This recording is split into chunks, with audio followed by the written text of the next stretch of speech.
Sure.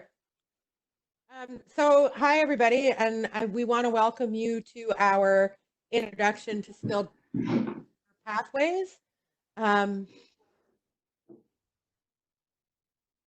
Kathleen said, I live in a pretty rural area and sometimes have some problems with my bandwidth. So that's why I'm not on video this morning. So I'm the director of our Trades Talent Link project at the Y. And I joined the Y about in 2018, but I've had a long association with the skilled trades. And that started when I worked in new home construction. And later I transitioned to teaching at one of the Ontario colleges. So while at the college, I was also the co-op diploma apprenticeship placement officer. It's a really big fancy title. But what I was doing there was I was actually working directly with students who were starting their apprenticeships and with employers who were placing students during their work period.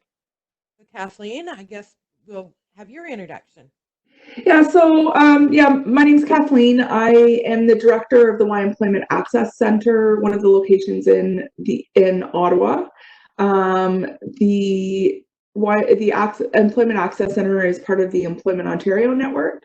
So I work with Employment Ontario. I've been with the Y for off and on nearly 20 years, although I did take a long break when I was teaching, but came back to employment services coming on 5 years ago, and have been with both EO and also our trades programs in the National Capital Region. So I worked with the program that was a precursor to the Trades Talent Link program, where we worked with service providers in the Ottawa area to provide information about skilled trades pathways and the opportunities that exist in the skilled trades for specifically newcomers in the region.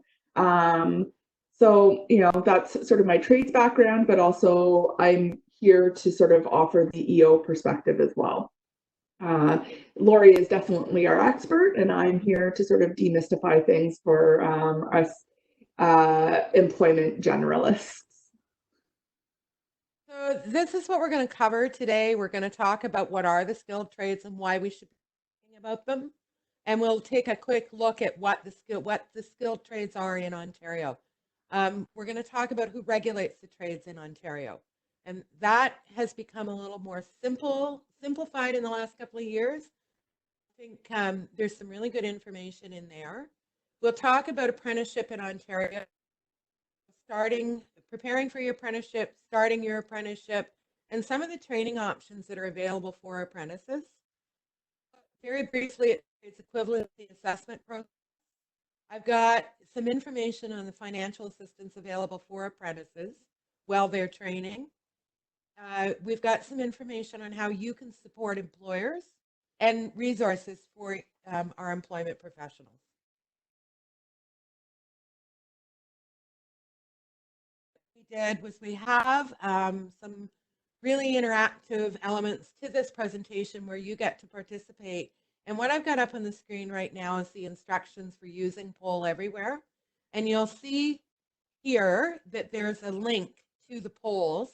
And in just a sec, we're going to give you a chance to practice with that. So I would suggest that you grab your phone or a tablet or something outside of what you're viewing the webinar on.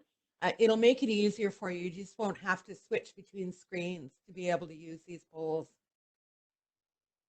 So if you want to go to that link that's at the very top of your screen, and you can put in who you work for. What organization are you with? This is just a little icebreaker for us.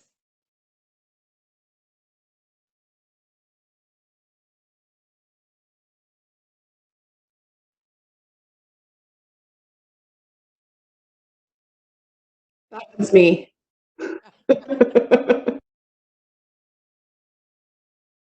Welcome, YMCA, YWCA.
here. It's great to see from across Ontario.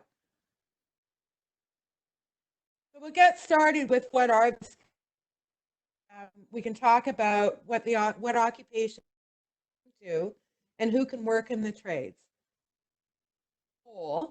The next slide.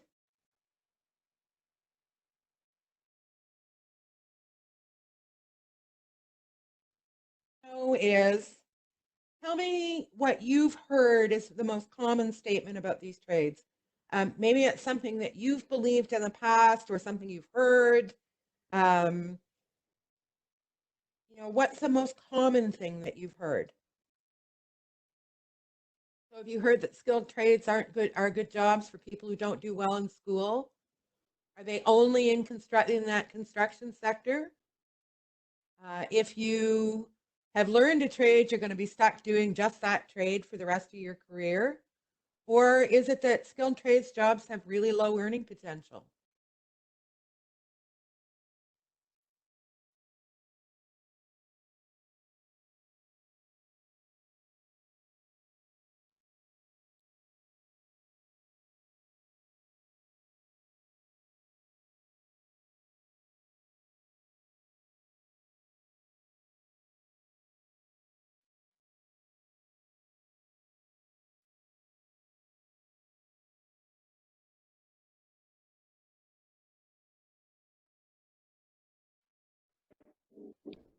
So these are all some of the stereotypes that we hear about or we think of when we first start thinking about the trades, or maybe it's what we were taught in school, or in the community about opportunities in the skilled trades. And one of the things that we're hoping to do today is sort of demystify this for everyone. So as Lori was saying, there are lots of areas where the skilled trades are working in Ontario. So, just generally, skilled trades are the people who build our infrastructure, like our homes, our schools, our hospitals. We've been hearing a lot about these essential services over the last little bit, given our current situation. But they really are the workers who keep everything day to day around the province and around the country running. Including our social services, food preparation, hairstyling, all those sorts of things. So it really is so many people who come to us as seeking employment services are seeking jobs in the skilled trades. We just don't always recognize it as a trades job when we're talking to them. So we're hoping that today we'll be able to sort of demystify things a little bit for you. The Trades Talent Link had an opportunity last year to do a survey with 250 of Ottawa area employers in the skilled trades. And, we've all heard about these shortages in the skilled trades. And so when Trades Talent Link did this survey, it really brought home to me in particular how large a problem these shortages are in the labor market. Skills Canada says 40% of new jobs that are created in the next decade are going to be in the skilled trades. So, and then we asked our employers about the shortages and how that was going to impact the success or growth of their business.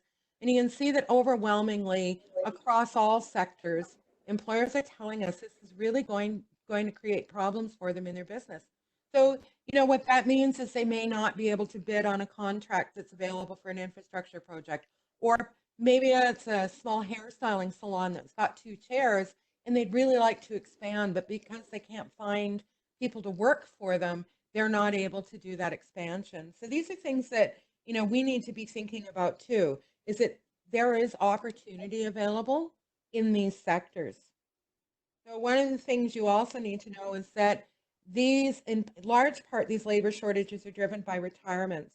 And when we think back to what we said about, being a form of post-secondary education, and not many of what we call influencers, so parents, guidance counselors, those types of people are encouraging people to go into the trades. We're not replacing people as they're retiring.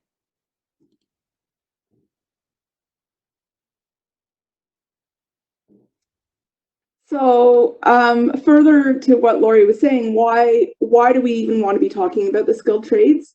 So one of the biggest things that I like to point to is the earning potential in some of the skilled trades. So and the reason it's important to talk about this is because when we speak with our clients as employment service providers, we want to be able to help them understand what the earning potential is. So here are some examples: carpenters, electricians, painters. These are all trades that come to mind readily when we start thinking about the skilled trades in Ontario.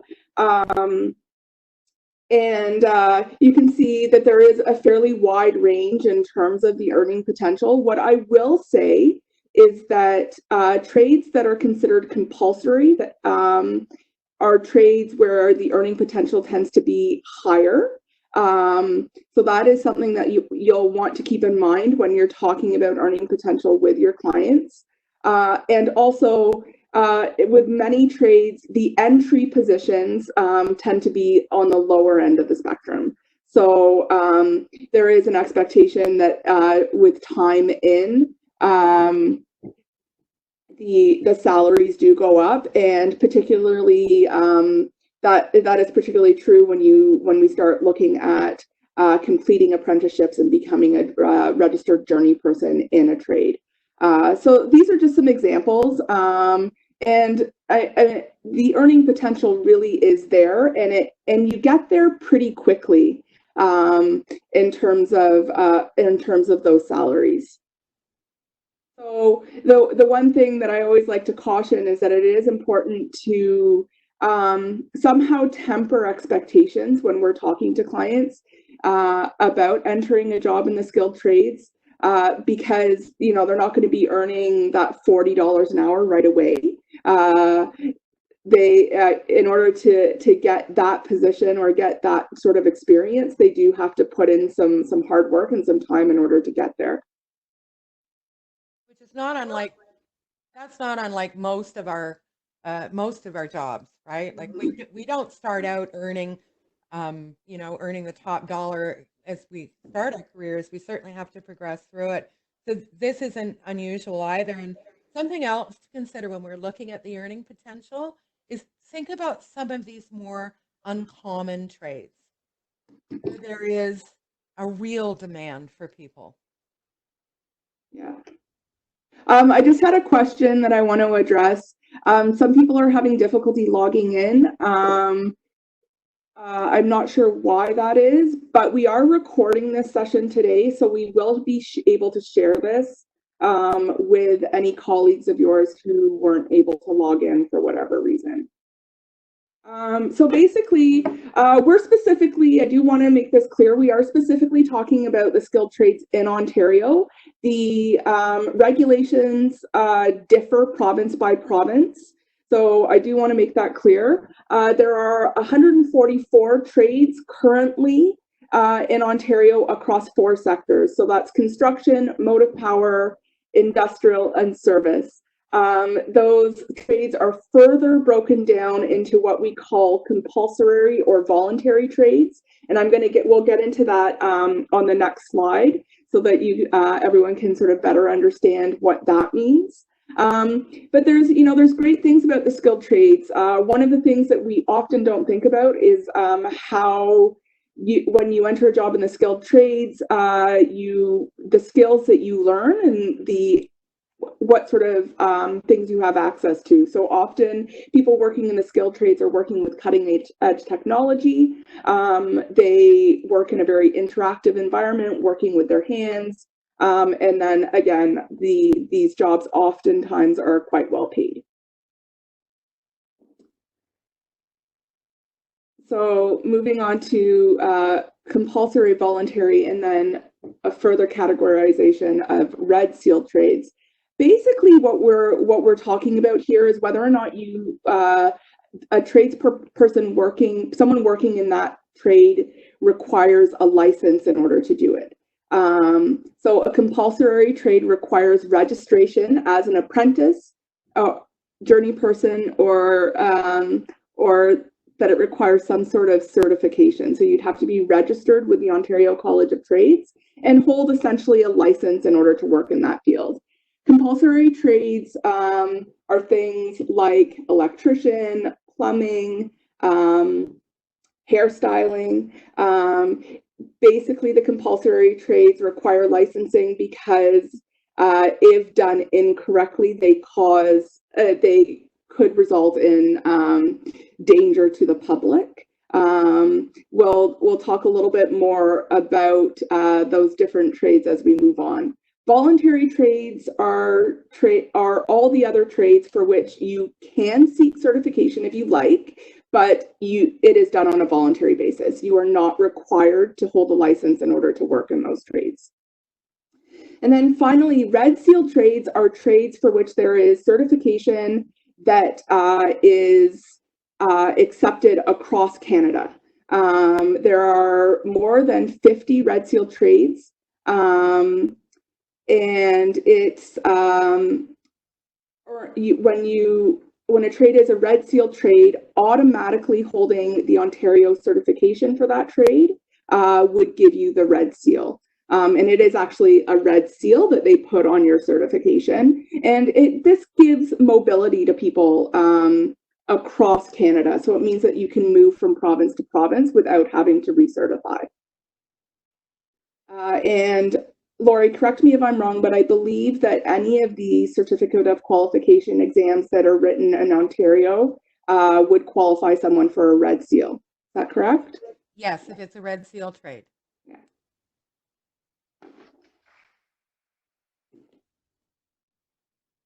So coming back to the 4 sectors of trades, often we think of the construction sector when we're thinking about the skilled trades. Most of the trades in the construction sector are considered voluntary trades. Trades that we often think about would be electrician, plumber, carpenter, I'm trying to think of other ones, HVAC technician, those sorts of trades. They're the trades that really, when someone thinks of of the trades in Ontario, those are the things that readily come to mind. But it is always important to think about and talk about some of the uncommon trades because there are often more opportunities and really good opportunities in the uncommon trades. I'm going to let Lori talk about those a little bit more. Yeah, so we need to be thinking about those uncommon trades for a reason, and that is that there's a lot of employment opportunity involved. One of the ones that we could talk about is the sprinkler system installer. So what these guys do is they actually go in and they install fire suppression systems. So the sprinklers in the ceilings in our offices and places like that. And that trade has recently been changed to a compulsory trade. So they need people in apprenticeship right now to be able to continue to grow that labor force. And that's really why we should be talking about those uncommon trades. Mm-hmm. So I don't think there's much more to talk about in terms of construction trades. Those are pretty self-explanatory. Motive power sector, that is anything to do with vehicles. Again, fairly self-explanatory. Most of the trades in this sector are compulsory. Obviously, again, this comes back to the reason that I gave before, that compulsory trades require licensing because if done incorrectly, they pose a danger to the public. Obviously, if your brakes aren't installed properly, that poses a risk not only to you, but to other people who encounter your vehicle. So that sort of is something to keep in mind when you're trying to navigate whether or not something is going to be a compulsory or voluntary trade. So in this sector, we have things like auto body service technician, truck and coach technician, automotive service technician, also called mechanic, automotive painters, those sorts of things. And lots of really great opportunities there. And, right now, essential services to keep our economy going. Yeah, they're all still working. Mm-hmm. All the garages are still open. So let's look at these uncommon trades here. And I'm going to give you a little anecdote with this one.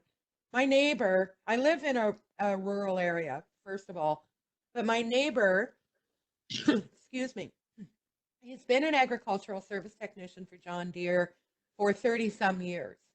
And we bought a lawn tractor from him a couple of years ago. And because he's our neighbor and he plows my driveway and we've got that neighbor relationship. We'd asked him if he could come and service a lawn tractor for us. And his response was, I'm so crazy busy, I can't.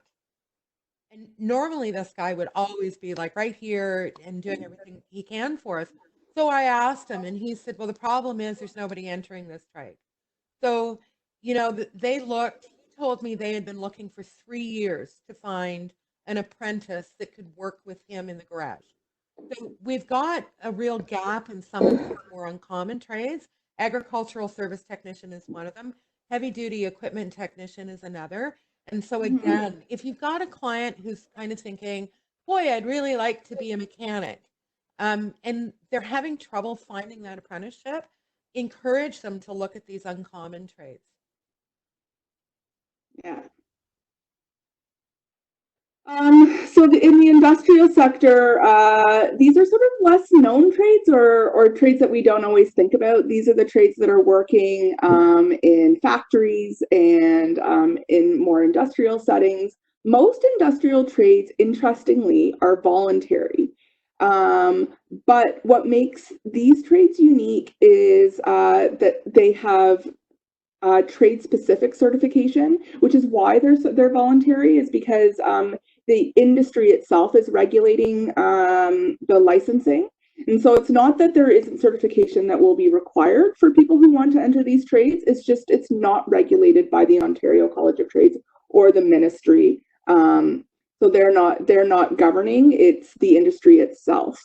So these are things like welder, industrial millwrights, machinists, metal fabricator or fitter, trying to think of some others. I mean, there are some really great opportunities, and surprisingly, there are some great opportunities in the Ottawa area. This is something that I learned as I have learned more about the trades. And then more on common trades. Lori, do you want to speak to these ones again? Sure. So I've got tool and die maker here, and tool and die makers, again, this is a trade where there aren't a lot of people entering the trade. Think about this one. These are the guys that make the tools that the rest of the trades use. So they're kind of really important. That's another one that, yeah, just a little bit. So these are trades that I would really encourage. Process operator for food manufacturing. Boy, we've sure heard a lot about supply chain in the last little while. And here's one of those sort of lesser known trades. And just this morning, I live in the United Counties of Prescott-Russell. They've just announced an incredible project that they're moving forward with, where they're going to be building a manufacturing or a food processing facility where local farmers will be able to bring not only animals for processing, but they're also talking about fruits and vegetables and that kind of thing as well, where we're going to have the opportunity within Prescott-Russell to have our farmers have their stuff processed locally and sold locally. So those are the kinds of sort of projects that are out there that you could be encouraging a client to look into. Light rail overhead contact systems. I'm not going to get into all the problems we had with LRT prior to the shutdown, but I will say that please remember that LRT2 is coming as well. So again, it's another really uncommon trade that probably is going to see some demand in the next little while in our area. Yeah. So the service sector is the forgotten sector, I think, for trades. It's I mean, there are all kinds of trades that exist in this sector. Most are voluntary. I would say most. There is one service sector trade that is compulsory, and that is hairstylist, which I mentioned earlier. All other trades in the sector are voluntary. So I mean, the result of that is that there are lots of opportunities. But as I said, I do sort of caution that the voluntary trades tend towards the lower end in terms of salary expectations. So in this sector, we see any sort of trade where you're working with people. So hairstylist, cook, baker, horticulture technician, arborist would be in here as well. Also in this sector, we have more uncommon trades like educational assistant and child development practitioner. I'm going to stop on child development practitioner for a minute because this trade can be a little bit confusing to people. Child development practitioner is a route to early childhood educator. And I say it's a route, it's not a direct pathway. In order to become an early childhood educator, it is a 2-year college program, but someone can do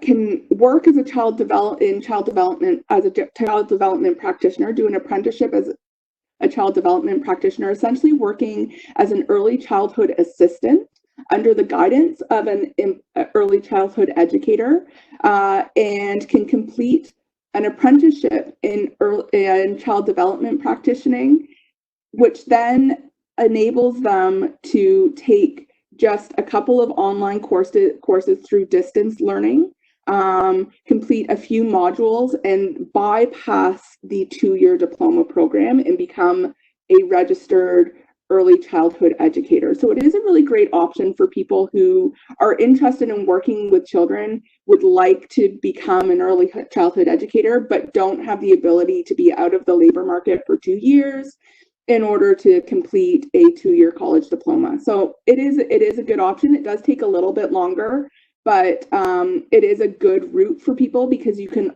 like with any apprenticeship, you can earn while you learn. While you learn the job, and you're working as an early childhood assistant under the guidance of an early childhood educator, and developing contacts in the industry and setting yourself up for success in the future. Lori's going to talk a little bit more about trade-specific certification, which I already mentioned were very prevalent, particularly in the industrial sector, but there are in other sectors as well. So Lori, do you want to take that on? Sure. So I'm really familiar with this in terms of welders. So I'm going to speak to the welders, but there is some information on here too about the HVAC trades and the elevating device mechanic. And I'll speak to that in a minute. So what you need to know about this is, like Kathleen said, we have some voluntary trades where there's not an expectation of a formal apprenticeship or a certificate of qualification isn't mandatory to work in the trades. But what does happen is these trade-specific certifications become really important within the trade. And specifically with the welders, these are the Canadian Welding Bureau tickets. So you'll hear it called a CWB ticket.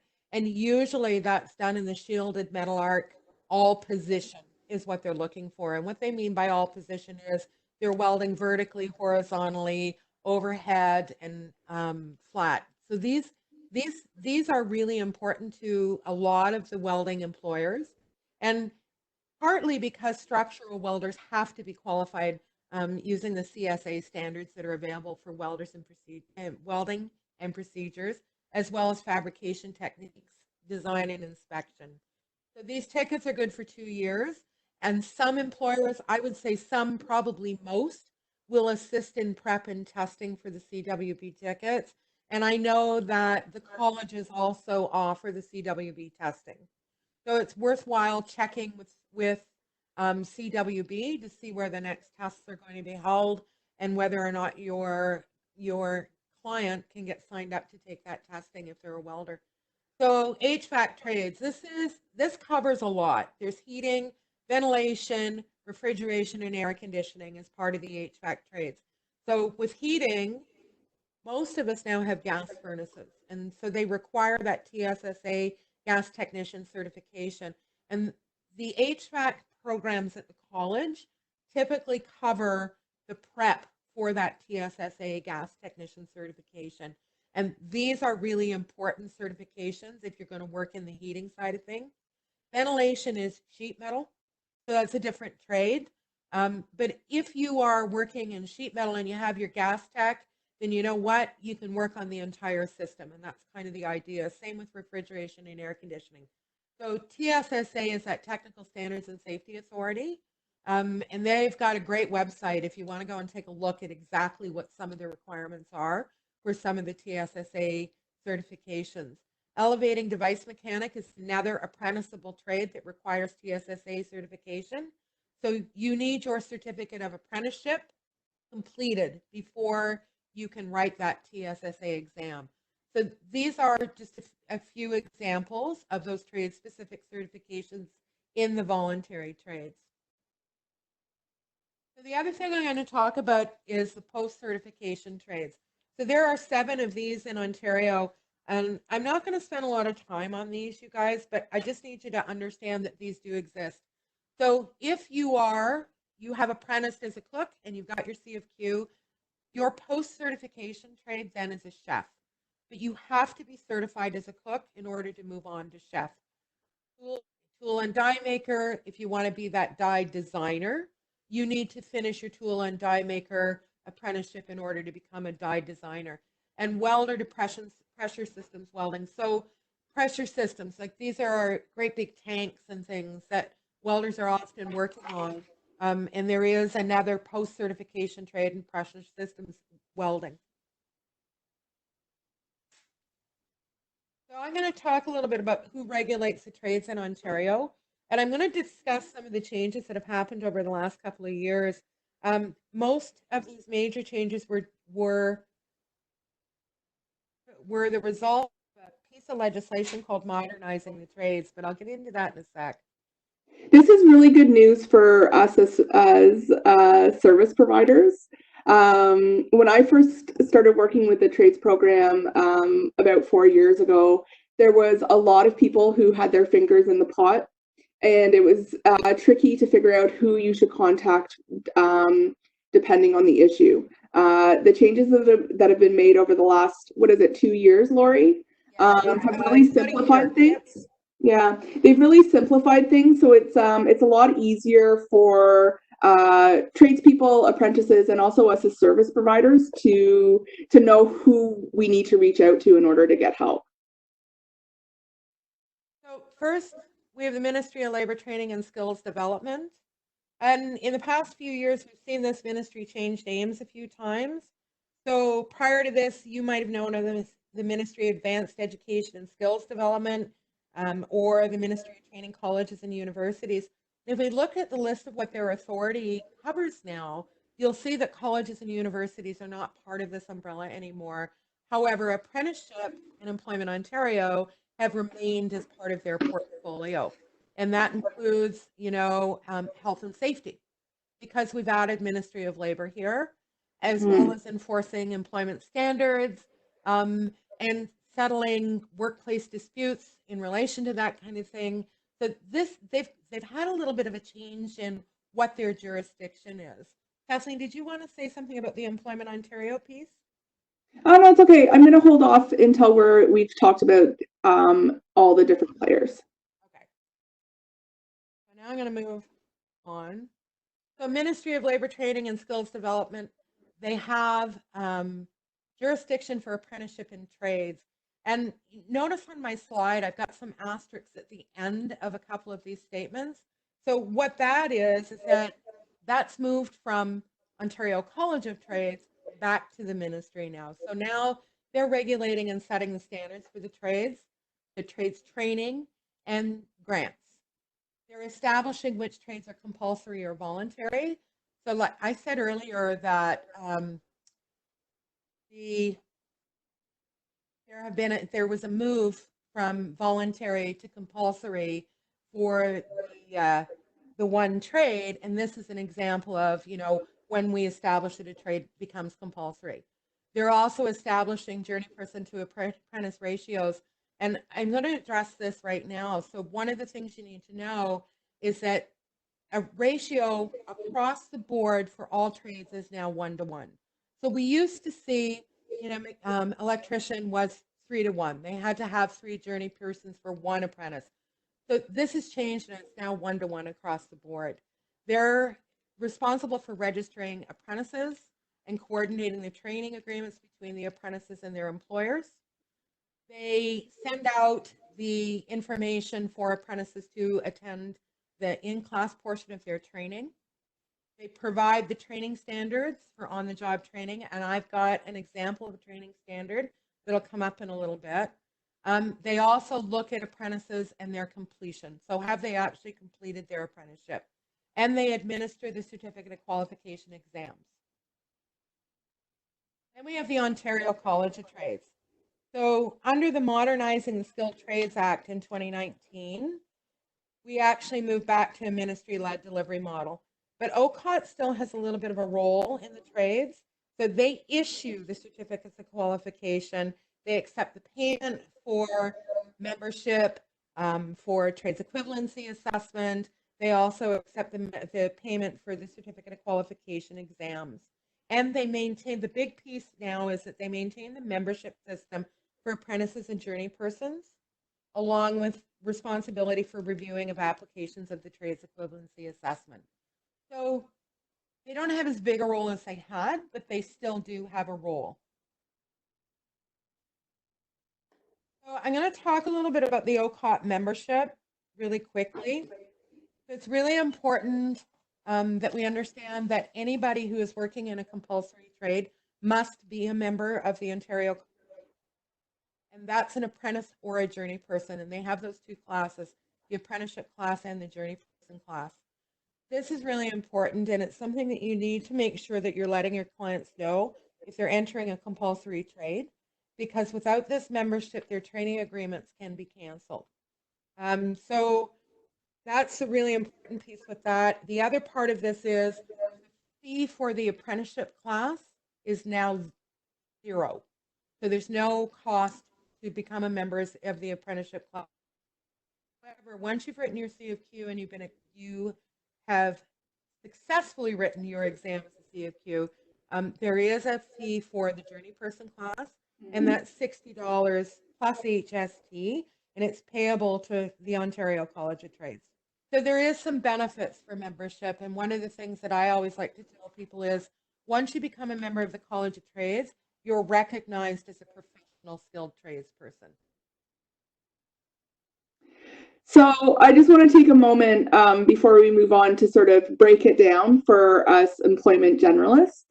Basically, now the ministry oversees everything, and tradespeople only have to be dealing with the Ontario College of Trades in terms of maintaining their membership and paying fees.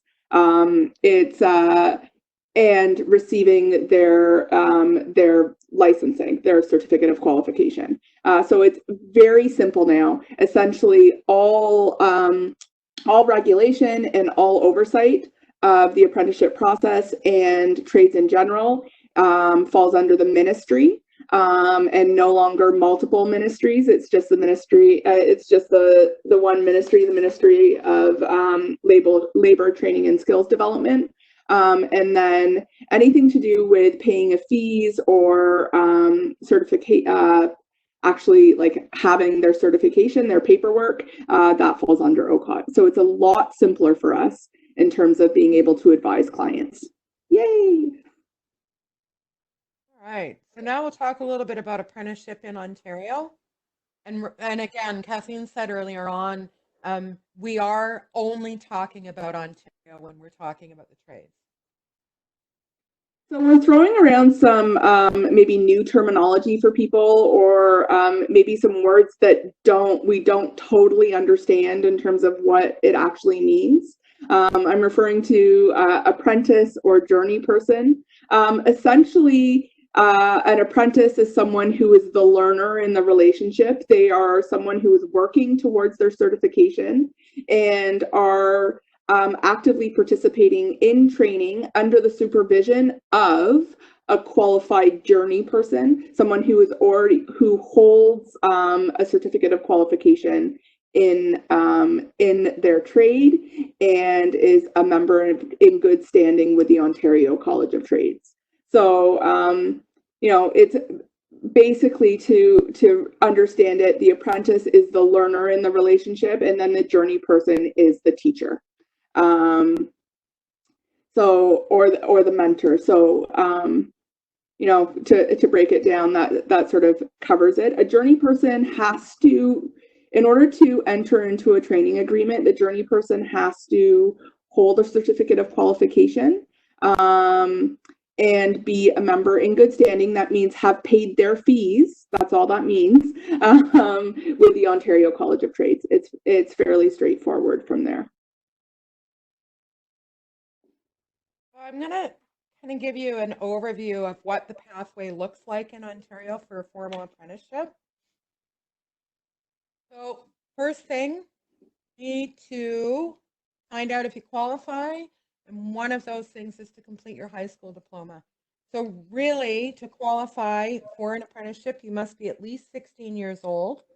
You have to have legal permission to work in Canada, so a valid social insurance number.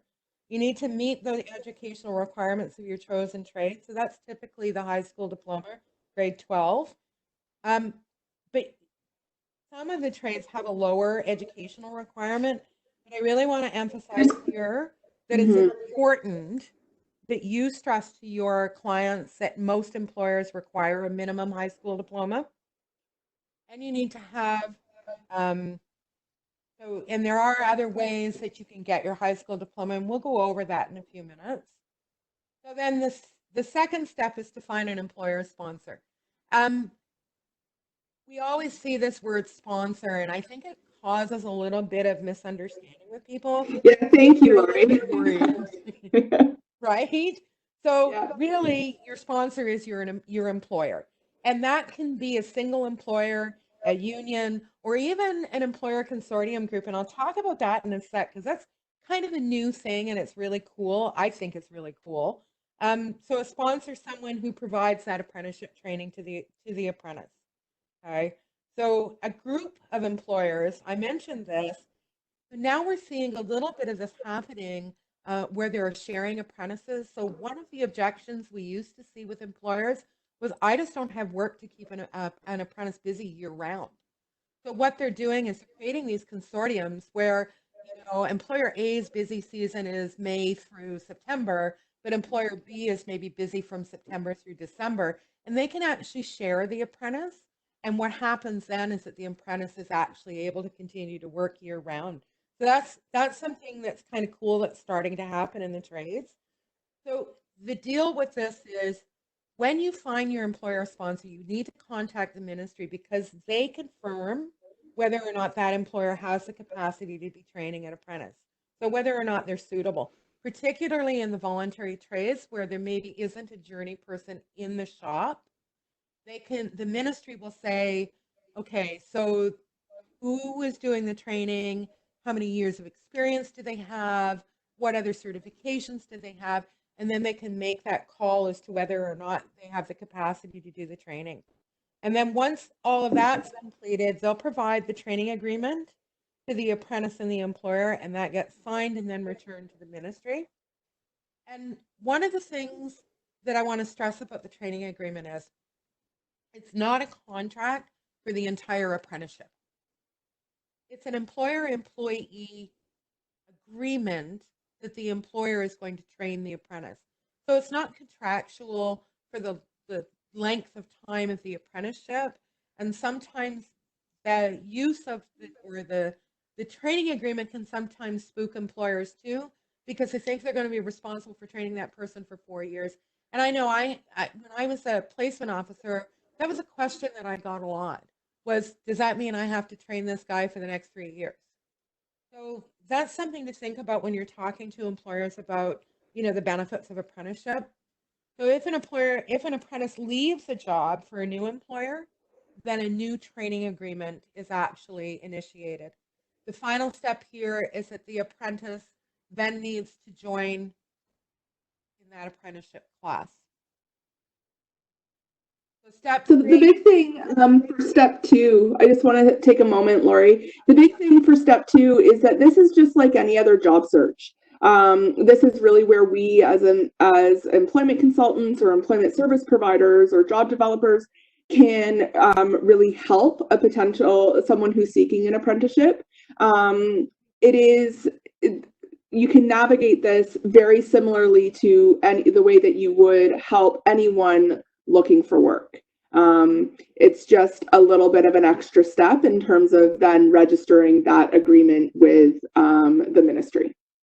Yeah, so it'd be really important that you're working with your client to make sure they've got a great resume. And you know that you're coaching them on ways that they can approach an employer. So one of the things that's really important is that we also understand that there's a little bit of a difference in the way that you look for work in the trades. So, you know, you need to be able to coach your client to be comfortable with door knocking. Go and cold call an employer and just see if they have any interest.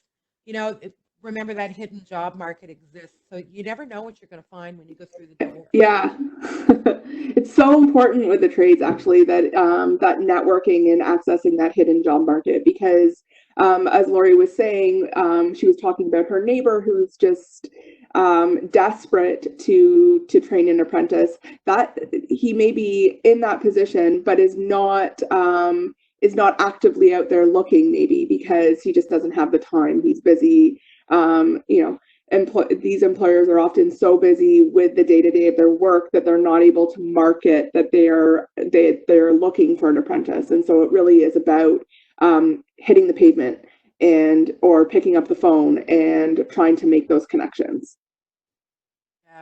Yeah. You're not going to see a lot of the trades jobs advertised on Indeed.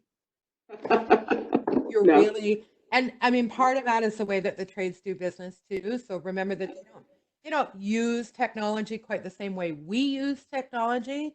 So where we're really comfortable with sending out an email, they're not there. They're not in front of their computers all the time. They're out on a job site. They're out in the shop. So, you know, the way that we approach the trades employers has to be a little bit different too. And I think that's a really great thing to remember when you're coaching clients, is to get them out there and get them comfortable with knocking on doors, picking up the phone, doing that cold calling and building their network. You know, Kathleen references my neighbor, and he's not actively looking. And you're right, he's not actively looking. He's pretty much given up because he couldn't find anybody when they did advertise. So understanding that piece too is really important when you're coaching a client to find their employer sponsor. So then step 3 is, of course, to finish your apprenticeship. So here, you apply for your apprenticeship if you're 18 or older. You can apply online through the ministry's website.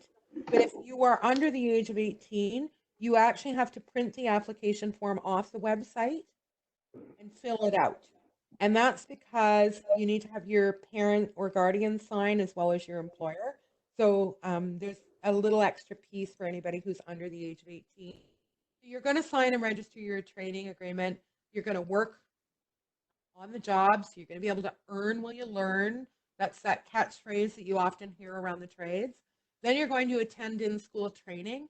It's usually done in blocks of 8 weeks, so we call it block release training. But there's also some other options out there now where they're doing day release. So I have a friend who's level 3. He's going into level 3 mechanic, and he did his in-school training this year as a day release. So he was going to school, I think he was only going on Fridays. So he was going to school 1 day a week. Okay. There's a little bit of expense involved in the in-school training, and I'll get into that in a little bit when I cover actual training options. And then the other thing is, throughout the course of that apprenticeship, they need to maintain that OCOT apprenticeship class membership. They're also going to have their logbook signed. So, and I've got an example of what the training standard looks like so that you'll be able to talk to your clients a little bit about that as well. So step 4, here's the biggie. You get your certificate of apprenticeship. So here, the ministry will determine whether or not you have completed, and there's documentation that you have to send to the ministry. So your employer will need to submit a completion letter, and it will state the number of hours of on-the-job experience. They also will sign an apprenticeship completion form and a skill set completion form. And the ministry will send apprentices those documents as they're getting near the end of their training. So typically when they're done their level 3 training, they'll receive an email and it will have these documents in it, and we'll explain the process in getting that proof of completion to the ministry. And once that's done and the ministry's taken a look at your training standard, they'll tell you, yep, you're done. Here's your, and within 6 weeks, you'll get your certificate of apprenticeship, which brings you to the final step, which is write and pass that certificate of qualification. So now there's a couple of things around writing the C of Q that we'll talk about today.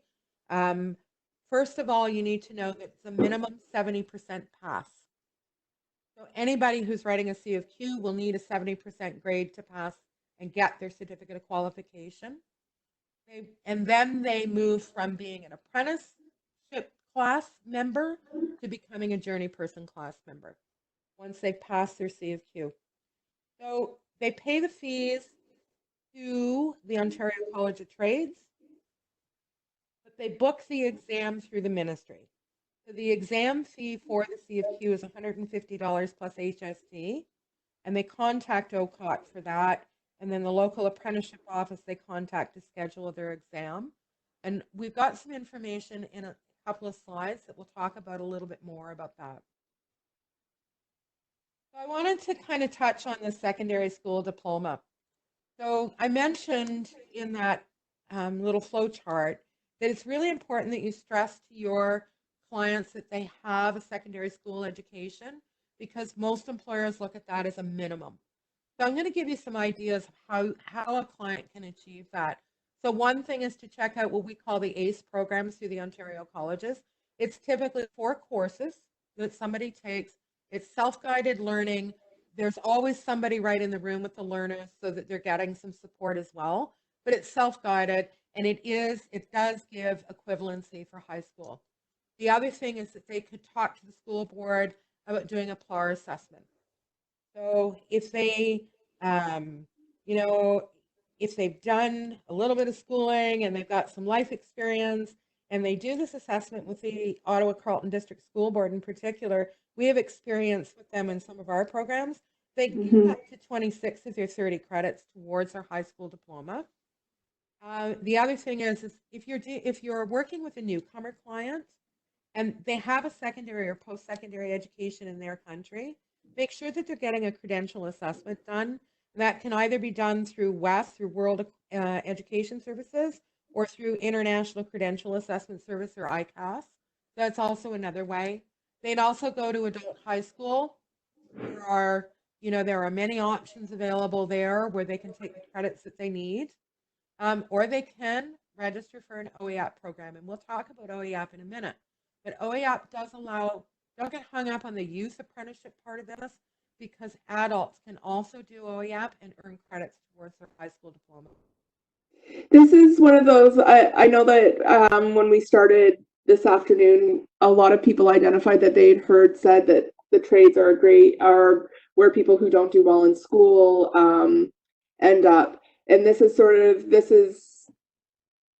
the example of why this isn't totally true. While many of the, particularly construction trades, have grade 10 as the minimum requirement, what we have found for a number of years is that while that may be what the ministry says is the basic requirement, industry and employers are actually looking for a minimum of secondary school.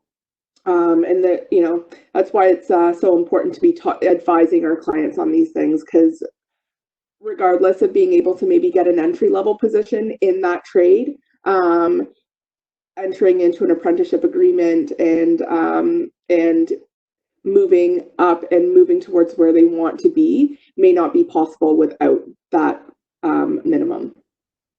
And remember too that we said earlier, math skills. Yeah. And you know what? I know one of the things that welders need to do is they need to understand metallurgy. So we've got a little bit of science there. So that's important when you think about that secondary education. I mean, that's stuff that you take you get that and you get that when you're doing your high school diploma. You need to have those skills. in order to be able to work in the trades, and math is huge. You're cutting and you're measuring and you're figuring, you're estimating material. There's lots of math involved. So that's why, that's the other reason too that employers are looking for that secondary school diploma, is the skills involved. All right, I skipped the slide there. So I'm going to talk a little bit about the training standard. This is always kind of a mystery. Indeed, until I was really working in the trades, I wasn't really sure what we meant by a logbook.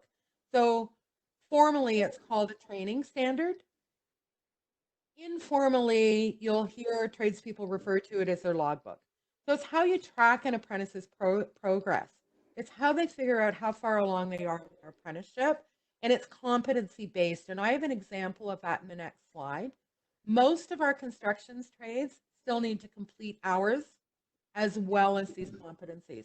So for example, an electrician needs to complete 9,000 hours within their apprenticeship, and they'll have to have these competencies signed off as well. And I'll explain that in a sec. So there are a couple of newer trades within the construction sector: hazardous material worker and construction craft worker, and their exceptions to this completion of hours. Their completion is completely competency based. The other great thing about these training standards is they're a training plan. So they show an employer and an apprentice exactly what skills they need to be working on, training for, and completing. So it helps with that piece as well. It gives that guidance to a supervisor or to a journey person and an apprentice. And an apprentice can go back and look at their book and say, "Oh, we haven't done this yet. Could you show me how to do this?" So it really provides an excellent vehicle for that. The other piece of this is the ministry is going to confirm that an apprentice has actually completed about 80% of their competencies, and it's a stress test to make sure that they're ready to write that certificate of qualification exam. So the training standard competencies are what is going to be tested on this CFQ exam. So that's why the ministry looks at that 80%, or uses that 80% benchmark. The other thing is, and this is really, really, really important, you need to stress to your client that they are responsible for keeping that book. So don't leave it with your supervisor. Make sure you know where it is all the time. I ran across a client, this was a couple of years ago. I was at an employer doing a site visit where I placed somebody really recently, and I had another person who had been working there for 2 or 3 years. And I said, "Oh, Joe, you must be getting really close to being able to write your CAQ." And he said, "Oh yeah, I think so." And I said, "Well, where's your logbook?" And he said, "Oh, I think it's in the back of my closet at home." So, and he changed jobs once or twice. So now he's going to have to go to those other employers, and he's going to have to get that stuff signed off. And it's really important that you stress that, because the responsibility is the apprentices to keep that book up to date. So the other thing is, at the end of all of this, the sponsors submit that letter confirming dates of employment, but there's a couple of pages within the training standard that an employer also has to sign off on. So this is going. Can I just interrupt for a second? I just want to highlight a couple of things here about the training standard or the logbook. Just in terms of like the highlights that we want to know. First thing is that this is the apprentice's responsibility.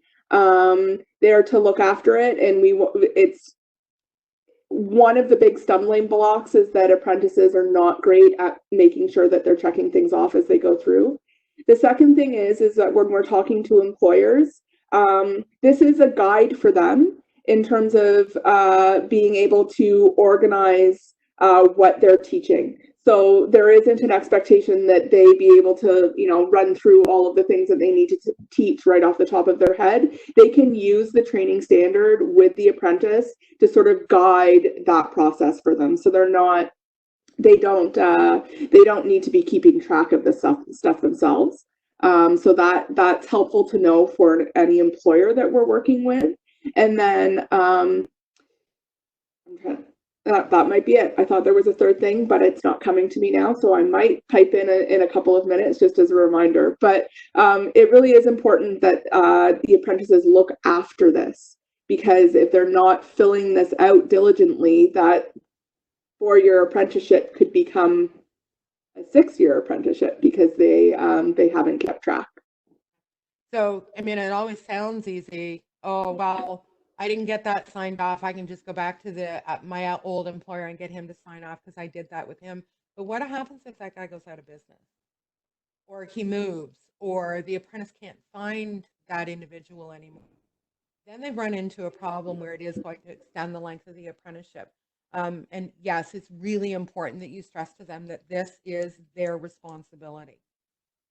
And like Kathleen said, it does provide that guide for a training plan. And Kathleen, when you said that, it also reminded me of something that I used to teach to my apprentices. So first of all, I want to take a look at this page. This is actually a page out of the General Carpenter's training standard, and it relates to protecting yourself and others. So in the training standard, they break down these competencies into different categories. Most of them start with protecting yourself and others, so it's all safety related. So, you know, an employer, yes, a journey person and an apprentice can sit down together and they can look at this, and the journey person can say, oh, I need to show you how to use swing stages, or you need to know how to use a powered elevated work platform. So this is the way that they can use that, not only to just sign off on the skills that are being developed, but also to create that training plan for them. And note too that there's a spot for the apprentice to sign, as well as the supervisor, the trainer. And then at the bottom, we have the employer's signature, and that's different from the supervisor. So, you know, the supervisor trainer is the person that the apprentice is actually working with, getting the training from, then the employer is the actual employer. So I'm going to go back for a sec because I just forgot. So one of the things I used to say to my apprentices too was, when you're going through your book and you're getting this stuff signed off, what else are you doing? It always took them a little bit to get it, but they're actually developing the skills section of their resumes as well. So they're able then to say, I've done this, I'm trained in this, and I can put this skill on my resume. So that's another way that we can use these training standards. Okay. All of this sounds really great. But let's look at some of the financial supports that are available. And I'm not going to go into a lot of detail with these. All of this information, folks, is available online. So Canada Apprenticeship Loan, there is $4,000 in interest-free loans available during the technical training period for Red Seal trades. EI for apprentices. The thing to understand about EI when they're going to the in-school training is that they must have been referred by the ministry to their in-school training. So it's not something that they can just decide they're going to go take their block release program and they're going to get EI. There has to be that referral there. The apprenticeship incentive grant for women is new-ish, a couple of years old. And it's a taxable and emphasized taxable to them, so it's added to their income. They get $3,000 a year or level up to a maximum of $6,000. So a welder could get $3,000 for level 1 and $3,000 for level 2. And then the apprenticeship incentive grant is the same thing, but it's for anybody who's not a woman. So they get $1,000 up to a maximum of $2,000. The apprenticeship completion grant. So as soon as you finish your apprenticeship and you write your CAQ, you get a one-time taxable cash grant of $2,000. There's also taxable, or there are also grants available for those who are going to in-school training. So it's $1,500. But the trick to this one is, it's for those clients who don't qualify for ER or EI, and they have to have passed the in-school training at one of the training delivery agencies. They have to be a registered apprentice. So they don't get to apply for this grant until after they've finished that block of training. And then finally, there's loans for tools. And one of the things that I caution you with here is that they need to understand that this is a loan and it will have to be paid back. I don't remember the exact amounts, but I can tell you that I know automotive trades, it's $800 for this loan for tools. And I think the other trades, it's around $400.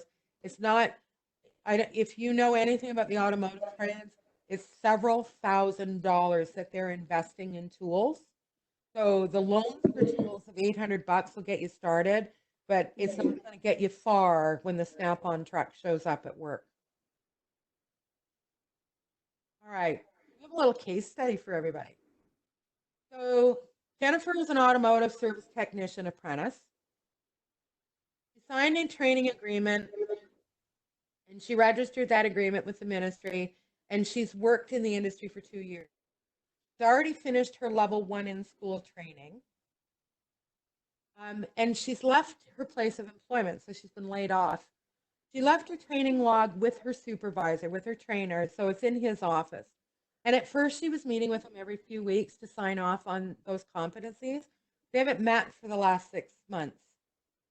So fall tire season is over, and she got a layoff notice because of a seasonal slowdown. She notices that the in-school training for level 2 is starting in January. She thinks she's eligible, and she really thinks this is a good time to go because, you know, she's been laid off, so she's not working. Then all of a sudden she realizes she's left her logbook at the garage, and she's going to make a call to arrange to get it.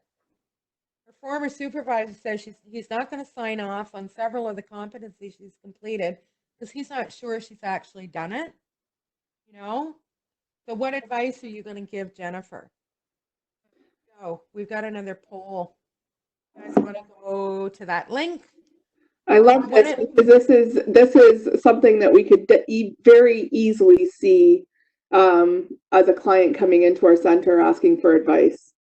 So we've got some advice here. So what advice are you going to give your client? Are you going to tell her that she should just register to take the level school in training because the ministry is going to know she's worked enough hours?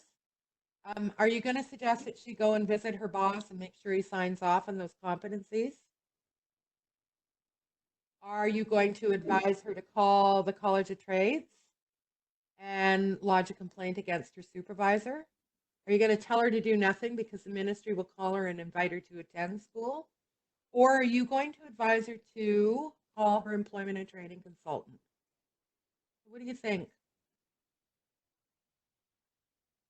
These are hard, Lori.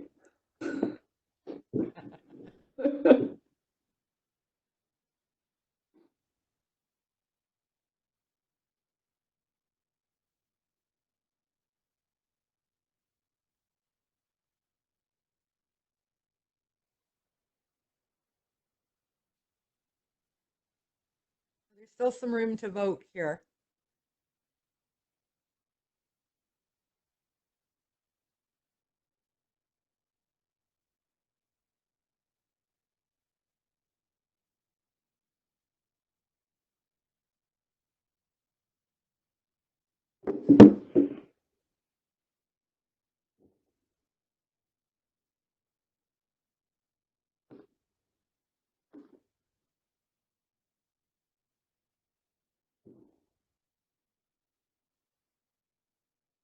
Yes, really what you should be advising her to do is to call the ministry and talk to the ministry. The other thing she can do is she's still got a pretty good relationship with her employer. She can go visit him and talk to him about signing off. But, you know, part of the problem may be here. She left it in his office. She wasn't looking after her logbook. So, you know what? She could have been working another job before. We don't know that in this case. And if she was, the employer that she got laid off from cannot sign off on competencies that she's done with another employer. She has to go back to that employer to have those signed off. So yes, absolutely have her call her employment and training consultant. The absolute wrong thing to tell her to do is to do nothing. So we really need to give her some advice here. Yeah. You don't register, the apprentice doesn't register for the in-school training. The ministry has to issue the invitation for the apprentice to attend, and then they'll be able to register. Okay. So certificate of qualification, this is the golden ticket. This is the end of the road. This is exactly what everybody's working towards. So there's 2 ways that you can challenge that exam. You need to hold your certificate of apprenticeship and then go through that process that I described earlier, where you're contacting the College of Trades, you pay the fee. You need to really encourage your clients to download the exam prep guide because it explains the exam process. Okay, and once they've finished preparation, then they should be calling the local apprenticeship office to schedule that exam. And then you'll notice the second way is approved through the trades equivalency assessment. And I'm not going to spend a lot of time on the T process today, but I will touch on it very briefly. So this is something that, you know, I'm not spending a lot of time on today because we were talking about apprenticeship. But the other thing I want you to know is one of the things that you should be doing with certificate of qualification, keep this in mind when you're starting this process with a client, encourage them, strongly encourage them to do essential skills upgrading, as well as becoming really familiar with writing multiple choice tests. Even the math questions are multiple choice. You know, and I know my own anxieties when it comes to multiple choice tests. I'm terrible at them. However, I have taken those test strategy upgrading, and they really do help. And it's really something that you should be encouraging your clients to do. And I think, Kathleen, you were going to say something about the essential skills. Well, yeah, this is for anyone who follows apprenticeship or you know, is following what's going on in terms of completion rates. This is a big stumbling block for a lot of people as they're trying to complete their CFQ. It's not that they don't have the hands-on skills in the trade. It's just that this particular hurdle gets them caught. So we wanted to mention this here because this is a conversation that we as employment service providers could be having with people who are entering apprenticeships, that there are resources available that they could be accessing throughout their apprenticeship in order to really set them up well for completion. I know locally in the Ottawa area, Roblin has some great resources that they've put together in terms of supporting tradespeople specifically towards certificate of qualification, some test writing stuff, but also some essential skills resources for tradespeople, and then, you know, essential math for tradespeople, that kind of thing is really important. So having that conversation with our clients on the front end when they're starting an apprenticeship will really set them up for success long term. So do look to your local literacy and basic skills providers to see if they have resources, because a lot of them out there do, specifically sort of looking at completion rates for certificate of qualifications or CFQ. And Kathleen mentioned Rideau Ottawa Valley Learning Network, and I'm going to tell you that they have done extensive work in this area. And not only have they done extensive work, but they've created some really terrific resources for your clients. So I'd encourage you, if you wanted, to check out their website as well, just so you can see the kind of thing that they're doing, because it's great stuff. And no, they didn't, you know, they didn't give me any incentive for that. I just really honestly love what they're doing. And I was really impressed with the work that they were doing. Because I know, having worked with students in the past, that was always a really big hurdle for them. Yeah. And I didn't really have those resources available, or I didn't know about those resources. So that's why we thought we'd mention it to you today too. So now I'm going to like really quickly touch on trades equivalency assessment. Do you want me to do this one, Lori? Give your vocal cords a break. How about I do this one, and then you can do the case study? Sure. Or you can do this one if you want. Yeah, let me do this one. So we're talking mostly about apprenticeship today, but being that many of us work with newcomers and newcomers who have experience in the trades, we would be remiss to not mention that there is a process that individuals can go through. Well, like not just newcomers, anyone who hasn't done a formal apprenticeship in Ontario can access a trade equivalency assessment. So this would be, as I mentioned, obviously for people who have experience in the trades from outside of Ontario, or for people who have been working in a voluntary trade in Ontario but haven't completed a formal apprenticeship. So essentially, it is a pathway where you can apply for what's called a trade equivalency assessment. You submit documents to prove that you have experience, letters from past employers, examples of work, and reviewing what the training standards would be in that particular trade. You submit that information to the Ontario College of Trades. This is one area in which the college still has governance, still has overseas. So they would they would submit, or help your client submit that information to the college, and they assess whether or not the experience is sufficient. Essentially looking at whether or not it would be the equivalent number of hours, the equivalent amount of experience to having completed an apprenticeship in Ontario. And if they are successful in their T, then they become eligible to sit the certificate of qualification exam. So completing a trade equivalency assessment does not mean that they don't have to write the exam. It just makes them eligible for that exam. And then they will have to write that exam once they've received that information. And one of the things that I will add to that is you really need to let the client know that all evidence that they're providing of their experience needs to be verifiable. So, you know, you need to make sure that they understand that OCOD is going to confirm that they have done that and that they do have that level of experience. Okay. Yeah, there's you'll see the link at the bottom of the slide here. The guide for the trade equivalency assessment is excellent. So I encourage you to have a look at that, because it really does take you step by step through what will be expected and how to submit. Our Y staff, through one of our partner programs, have successfully helped many clients through the trade equivalency assessment.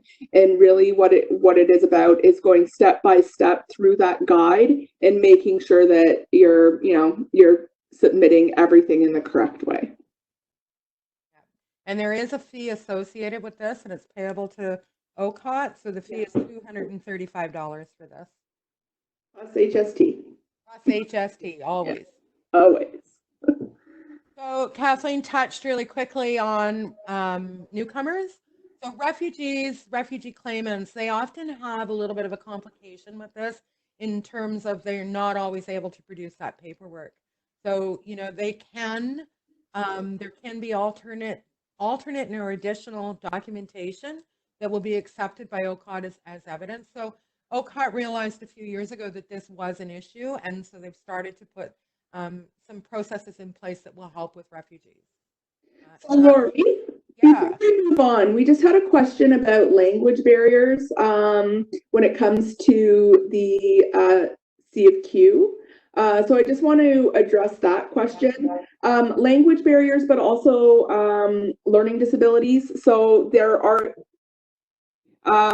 someone who's sitting the certificate of qualification exam is allowed to have adjustments made to that exam. So you can absolutely have someone who is a reader, or someone who can translate for the person who's writing the exam. So there are accommodations to be made.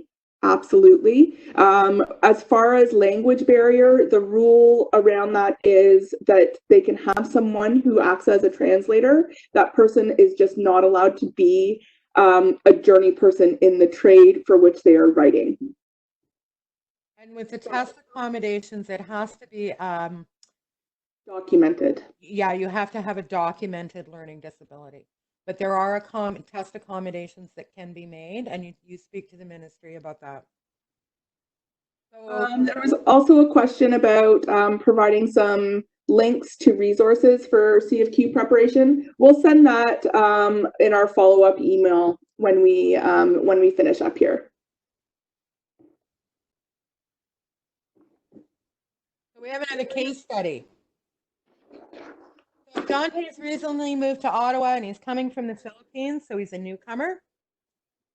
He worked as a plumber for 15 years at home, and his apprenticeship was all on the job training and there was no formal schooling. So most of his work experience was installing plumbing systems in new homes. And I've always said if I could do my career over again, I'd be a new construction plumber. So when he moved to Ontario, he brought with him his trade certificates, but he doesn't have any letters from his employers or his high school diploma.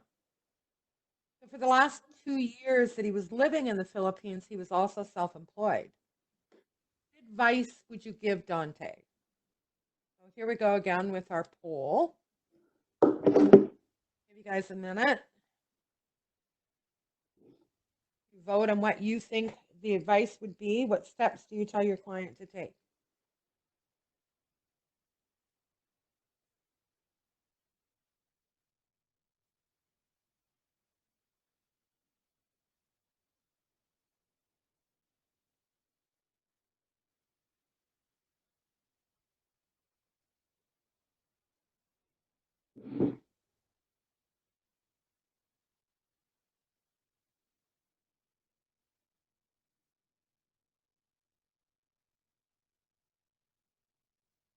So some of these answers depend on how much time we've got.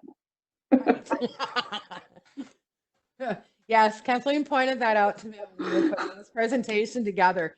So you know what? There's really not a wrong answer here, but B is actually really kind of the steps that you need to give him to go through. Yeah. But you can do that with him by providing that copy of the T guidelines with that link that I had up earlier. That's really something that you can do with him. I mean, the College of Trades is just going to give him the same information that you're going to give him. So B, for sure. And it's probably a good idea if you explain to him that he's going to have to contact his employers back home and get that process started as quickly as you can too. Yeah, the T it's great in that it is a possibility, but it is not a quick process. It can take some time to put together the application for sure. Lori, I'm just looking at the time. Can we move through some of the next bits and pieces a little bit quickly? Yep. Thanks. I think we're right where we need to move quickly anyway. Yeah. So this is again another trades talent link graph from our employer survey. And really what I want you to see here is the types of things that employers are looking for. And when we asked this question, we actually asked it as an entry-level job. So again, look at this. We have 77% have said they have to have that high school diploma, always or sometimes, you know. Trade-specific licensing, that'll depend again on whether they're voluntary, you know, if they've got CWB tickets, that kind of thing. Certificate of qualification, applied technical skills, and I'm going to cover some training options in a sec that will help your client with that applied technical skills piece. Job network, we've touched on that when we talked about getting your clients out and getting them comfortable with actually walking into a business to apply.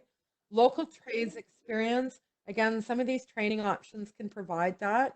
Union membership, electricians. Typically, when we think of union, we think of electricians. So that's probably why this is a little bit lower. Ottawa has a very unique job market around the security clearance, and that is that a lot of our construction trades do work for the federal government.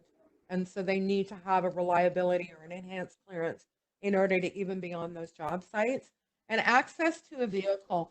So it's really important to understand that a lot of trades businesses operate outside of the city limits or outside of transit areas.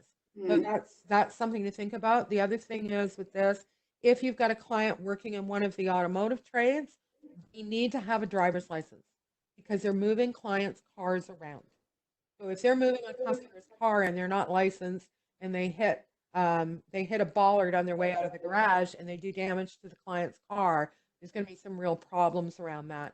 So, you know, access to a vehicle and a valid driver's license with a good driver's abstract is something I always counsel people looking into the trades. Kathleen, I think you On want. that note as well, I wanted to mention the ability to, being bondable.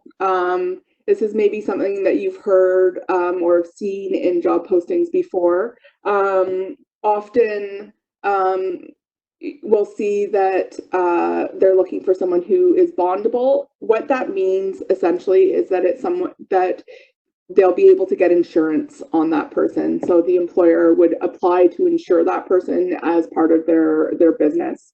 The sticky point for that is, in order to be bondable, it means that you don't have a criminal record.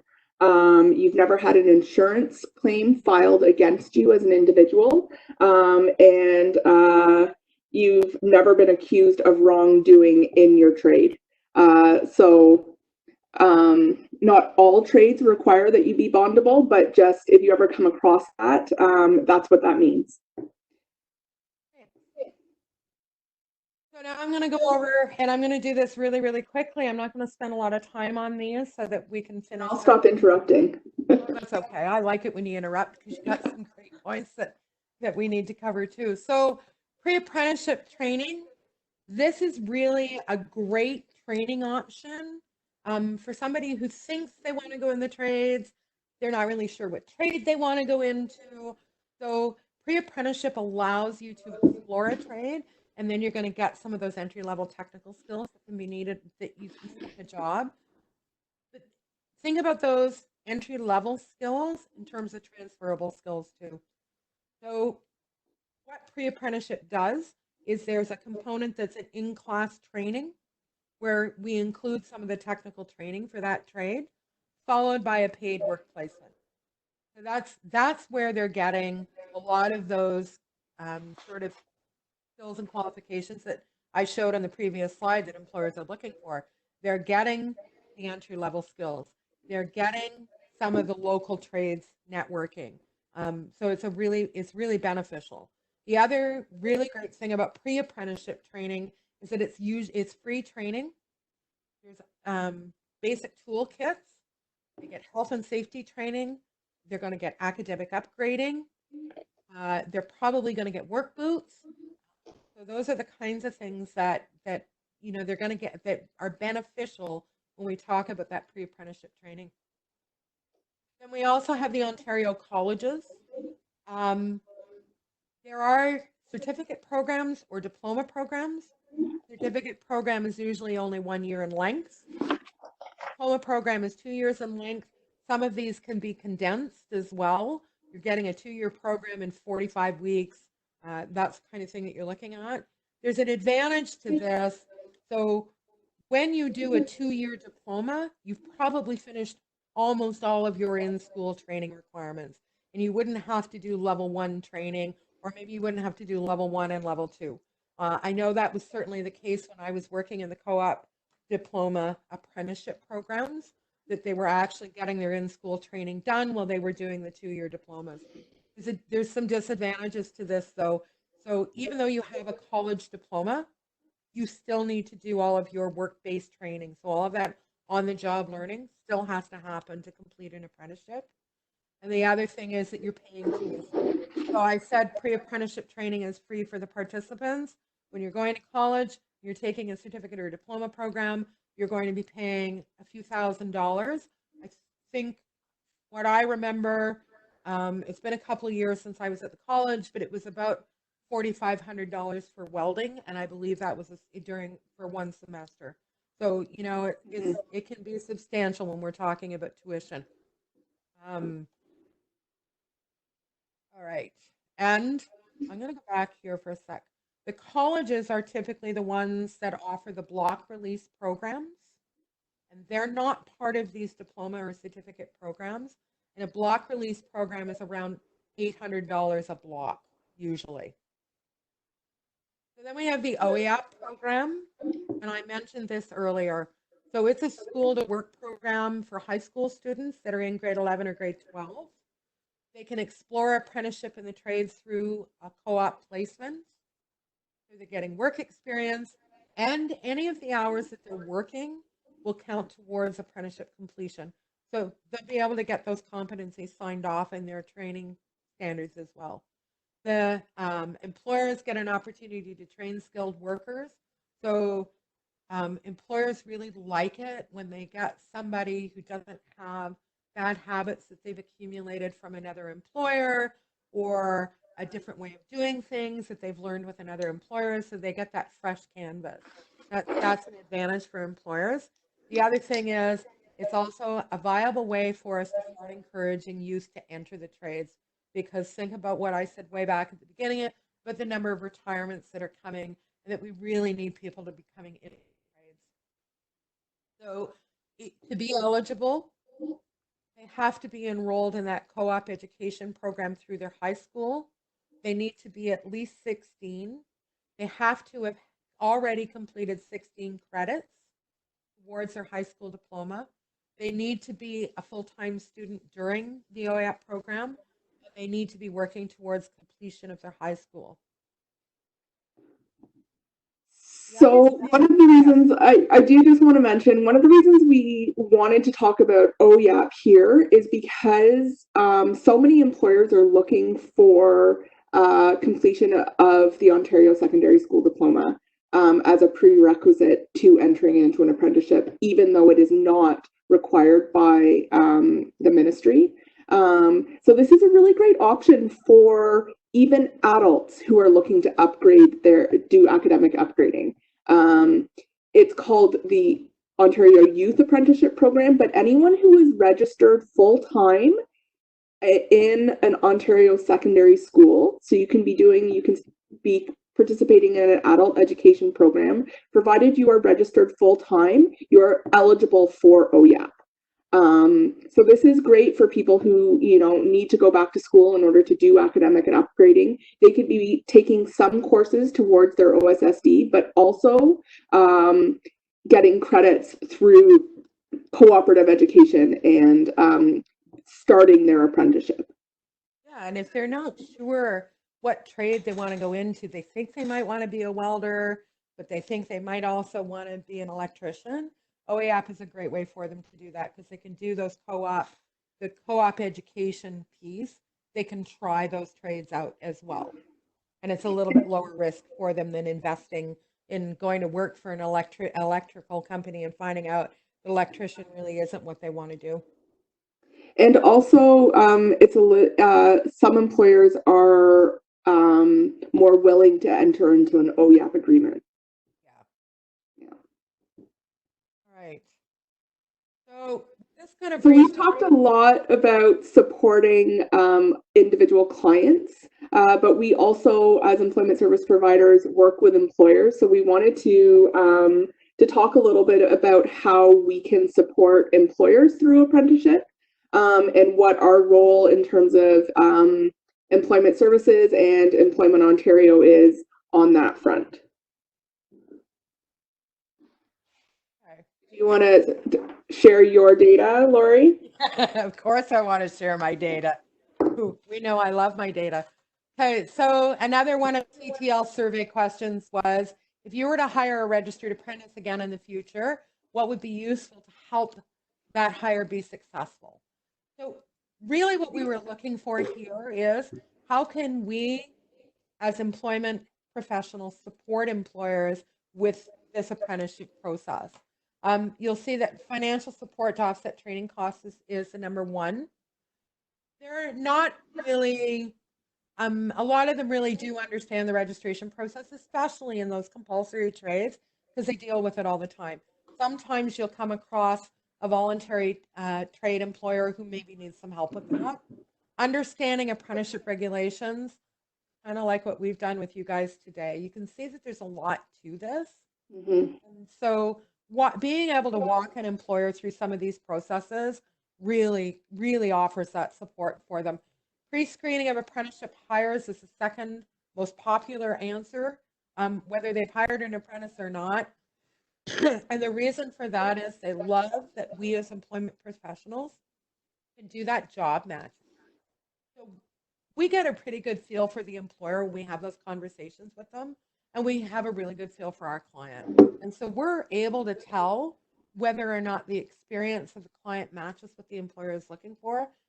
But even more than that, we can tell that sort of unseen, is the client going to click in that workplace? And I think that's really, when I talk to employers, that's what they really love about the pre-screen. And then support for the apprentices' individual challenges. I'm not going to touch on that one today, but I am going to talk a little bit about employer engagement.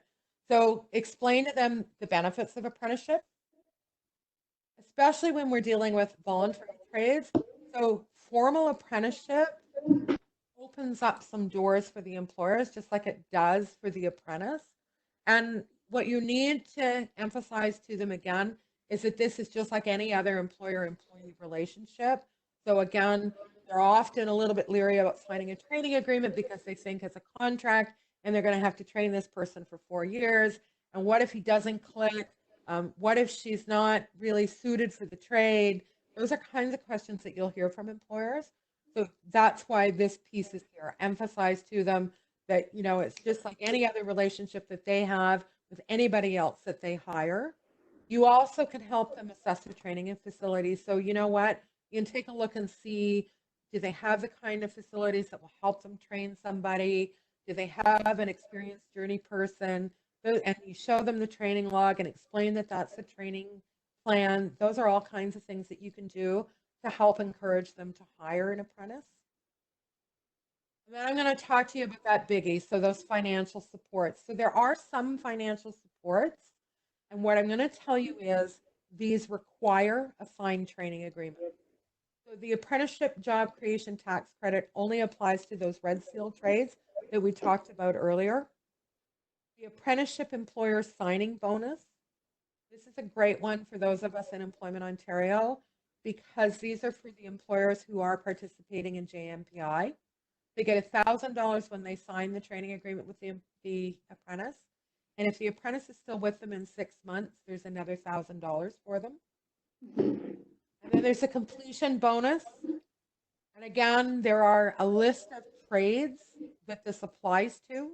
And it's $1,000 taxable cash grant that's available when the apprentice gets their CFQ or their certificate of apprenticeship if it's a voluntary trade. So now we've got a few resources for everybody so that you can take all of the knowledge we've given you today and you're not going to get lost and you'll know who to turn to. Because I know this can be, I know this is a lot to absorb in an hour and a half. So here's the contact information for the Ministry of Labor Training and Skills Development here in Ottawa. And if you look at the ministry's website, they do list all of their local offices. So if you're elsewhere in the province, you'll be able to find your local office as well. And remember that they're there to support apprenticeship. That's one of the things they do. They're also responsible for our EO network. And I think, Kathleen, you wanted to speak to that? No. Okay. Everyone, we're all as EO providers are familiar with the Ministry of Labor Training and Skills Development. Yeah. So Ontario College of Trades, they're online. And I have been on the OCOT website recently, and I can tell you that they're all working from home. So their information is on their website in order to contact them. And remember that they issue the certificate of qualification after the ministry confirms that they passed the CFQ. They do the T assessment and they facilitate those memberships as well. So really, they take the money for all of those pieces. So one thing I did want to mention about the Ontario College of Trades is that there are some really great resources available on their website. They did a lot of resource development a number of years ago and have fact sheets and all kinds of great stuff that we can use as employment service providers. So I do recommend that you check that out. You can find all kinds of great stuff there. Training standards are all there. Yeah. Go ahead, Lori.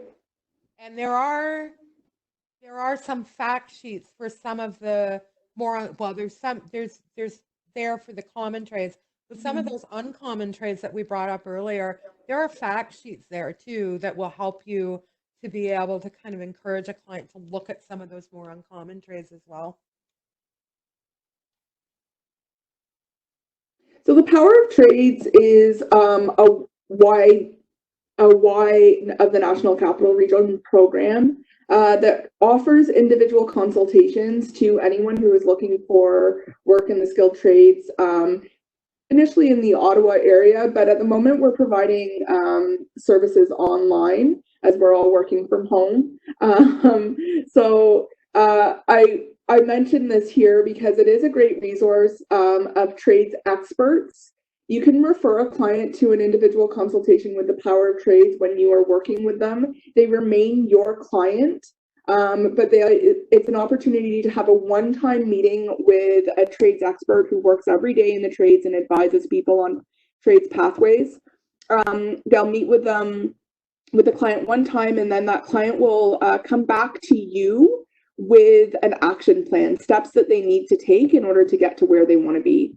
I love this as a service provider myself. I'll refer a client if I, don't necessarily know what the pathway they need to take is, and then I will use that action plan as a guide to work with the client, and we'll look at it together, we'll review it, and we'll take those steps together to help that client get to where they want to be. It's a really great resource. And right now they're providing services using phone conferences and also video conferences. So great to check that out. The key here is that they stay your client. This is a program that's funded outside of Employment Ontario, so it's counts as a referral out.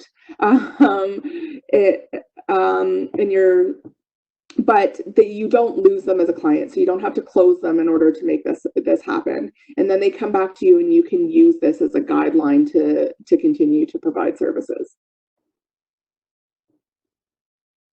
I also mentioned earlier about pre-apprenticeship training, and the National Capital Region. We've got a couple of these that we run. So we have a home renovation program, and we also have a horticulture program. So you can check in your area and see what other pre-apprenticeship programs are being run. And I know that there are other service providers in Ottawa who are also running some of the pre-apprenticeship programs. So remember that, again, these allow our clients to try a trade before they actually commit, and they're no cost to participants either. And that they get that basic toolkit. That's a really important thing. If you want more information on our home renovation program or our horticulture program, the information is there. And then finally, Kathleen is going to let me talk a little bit about Trades Talent Link.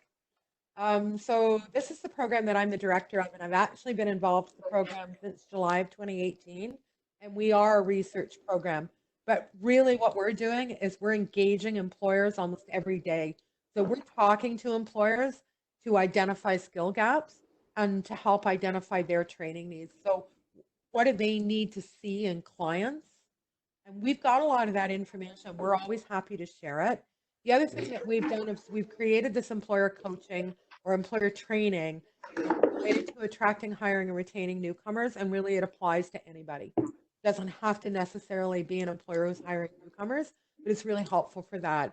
And, we talk around inclusive language and those kinds of things that can be a problem in the trades, especially, when I can speak as a woman who worked in the trades, inclusive language in job ads really is important. The other thing is that we're creating a toolkit that will help other service providers implement a peer-to-peer mentorship program for skilled trades workplaces. That toolkit won't be ready until the end of this fiscal, but we're really happy to talk about our work anytime anybody wants to talk to us. My contact information is here. The great thing, the reason we wanted to mention Trades Talent Link is because many of the resources we were talking about were specifically related to client questions. but Trades Talent Link has been working for the last few years specifically with employers. So if you're ever trying to troubleshoot something with a trades employer, they are a really great resource that you could reach out to just to get some advice. Did anyone, I've been sort of trying to answer questions as we go along. Did anyone want to throw up a question in the chat, or did we want to call it a day? Okay. How many apprentices can be certified? Can the certified skilled tradesperson accept at a time, Laurie? Meaning how many apprentices can work? This is a ratios question. So I think this is a ratios question. I can answer it. It used to be that depending on the trade, there were different ratios for tradesperson to apprentices. Now that ratio is 1 to 1 across the board. That means that a licensed journey person can take on 1 apprentice. Any other questions?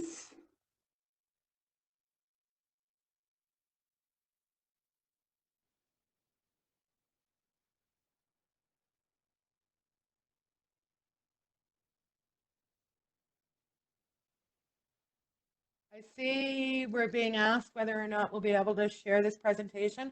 Absolutely, we've been recording it, and we'll be happy to send out the link for the recording, and we'll also include some of those resources that we've been talking about today, so some of the links to some of those resources. Yeah, so we will definitely share this presentation. We've recorded it today, and we'll also we'll send it out. It seems like some people had difficulty logging into the session, so we're going to take a look at that as well. Certainly everyone who registered will be sent a copy of the video. We had a question about whether or not the person should be a master. I think what you're asking is whether or not the sponsor needs to be a licensed journey person. Laurie, do you want to sort of explain the sponsor-apprentice relationship again? So, and I did see that question, and I also noted that it was like geared to those voluntary trades. So Yeah. the ministry will actually make that determination. Yes, they need to have several years of experience in their trade. So it can't just be someone who's got a couple of years of experience who does the training of the apprentice. You have to have that master there, that person who is a journey person, or at least has the kind of equivalent experience to being a journey person. For sure, when you're doing that training. I saw another really interesting one.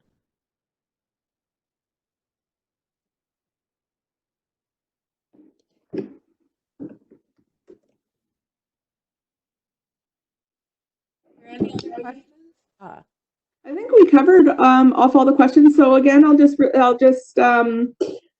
that we will be sharing this in the next couple of days. We'll send out the email with a link to the video, and also we'll share some additional resources by email to everyone who was registered. Thanks for attending, guys. If you have any questions, feel free to email us.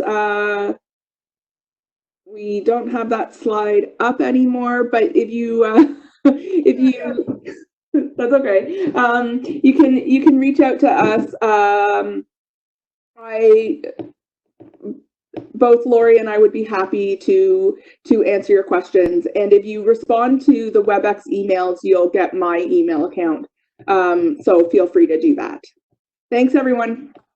I just saw that other question come up, Kathleen, if I can take a second for it. Yeah, go ahead. So the question was, when it comes to completing an apprenticeship, are there differences between voluntary and compulsory trades? The answer to that is yes. So a voluntary trade can voluntarily choose to do that formal apprenticeship pathway that we talked about, but a compulsory trade must do that formal apprenticeship. So if you're working in a voluntary trade, you don't have to go through the step of getting the training agreement signed and getting your logbook signed off. all of those things, you can actually go and find an employer and start working in your trade and become trained in the trade. But you know what? I worked with a voluntary trade and a compulsory trade, and I always encouraged those students who were in the voluntary trades to do the formal apprenticeship anyway, because there are several advantages to that. I hope that answered the question. Yeah, excellent. Thanks so much, everyone. Have a great afternoon. Thank you, everybody.